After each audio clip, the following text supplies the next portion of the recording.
అన్నదాత సుఖీభవ. మీరు ఎన్నికల ముందు ఒక మాట, ఎన్నికల తరువాత ఒక మాట.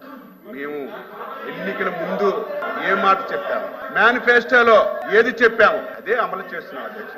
మీలాగా ఎన్నికల ముందు రాష్ట్ర ప్రభుత్వం 12,500 ఇస్తామని ఊరు వాడా చెప్పారు. అధికారంలోకి వచ్చిన తర్వాత కేంద్ర ప్రభుత్వం 7,000 ఇస్తే మీరు దానికి కొంత కలిపి 12,000 ఇచ్చారు. మేము మేనిఫెస్టోలో ఎన్నికల ముందు రేపు తెలుగుదేశం ఎన్డీఏ ప్రభుత్వం అధికారంలోకి వస్తే కేంద్ర ప్రభుత్వం ఇచ్చినటువంటి పిఎం కిసాన్ డబ్బుతో సహా 20,000 రూపాయలు ఇస్తామని మేనిఫెస్టోలో చెప్పాం.